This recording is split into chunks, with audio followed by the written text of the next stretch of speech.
મિત્રો, રૂપાણી સરકાર દ્વારા જે ન થયું તે કામ ભૂપેન્દ્ર સરકારે આવતા વેત જ કરી બતાવ્યું છે। આ કયું કામ છે, આ કઈ યોજના છે? ખાસ કરીને નાના માણસો માટે મોટી જાહેરાત છે, મોટી યોજના છે તે ચાલુ કરવામાં આવી છે। આ અંગેની માહિતી છે તે તમને આજના વિડીયોમાં આપવાની છે, તો થોડો ટાઈમ કાઢી આ વિડીયોને ખાસ અંત સુધી જોજો। મિત્રો, આ ચેનલ ઉપર નવા હોય તો આ ચેનલને સબસ્ક્રાઇબ જરૂર કરી લેજો। રાજ્યની અંદર રહેતા શ્રમિક વર્ગ માટે તેમજ ગરીબી રેખા નીચે જીવન પસાર કરી રહેલા કેટલાક લોકોને રાજ્ય કેન્દ્ર સરકાર દ્વારા કેટલીક યોજનાઓ છે તે બહાર પાડવામાં આવતી હોય છે। હાલમાં રાજ્યની અંદર કેટલાક વર્ષોથી ચાલી રહેલી રૂપાણી સરકારના બદલે ભૂપેન્દ્ર સરકાર છે તેની નિમણૂક થઈ છે। આ સરકારની અંદર તમામ નવા મંત્રીઓ છે તેની પણ નિમણૂક કરવામાં આવી છે। આખી નવી સરકાર પાસે ગુજરાતના લોકોને પણ કેટલીય નવી આશાઓ છે તે જાગી છે। ગુજરાત રાજ્યના શ્રમિકો માટે સૌથી સારા સમાચાર છે તે સામે આવી રહ્યા છે। જે યોજના રૂપાણી સરકાર દ્વારા બંધ કરવામાં આવી હતી તે હવે ભૂપેન્દ્ર સરકારે ફરીથી શરૂ કરવા જઈ રહ્યા છે।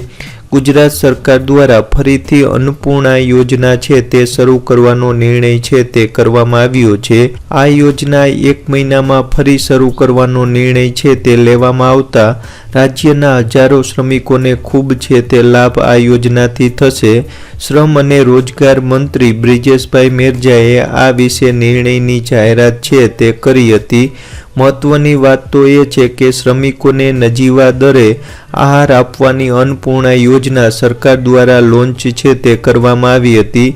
શ્રમિકોને આ યોજનાની અંદર ફક્ત 10 રૂપિયાની અંદર જ ટિફિન છે તે ભરી આપવામાં આવતું હતું।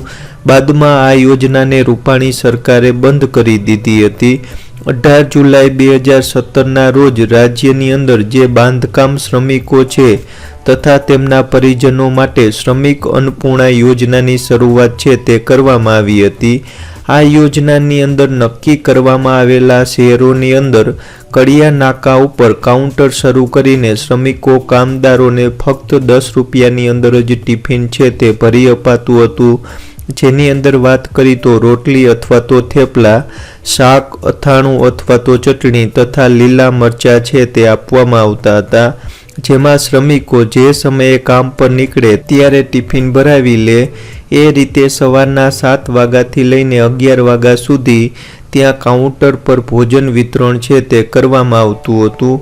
આ અન્નપૂર્ણા યોજના ફરી 1 મહિનાની અંદર જ શરૂ કરવામાં આવશે તેવું બ્રિજેશ મેરજાએ જણાવ્યું હતું। તો રૂપાણી સરકારે જે અન્નપૂર્ણા યોજના બંધ કરી હતી તે પાછી ભૂપેન્દ્ર સરકારે ચાલુ કરી છે। 1 મહિનાની અંદર આ યોજના ચાલુ થઈ જશે।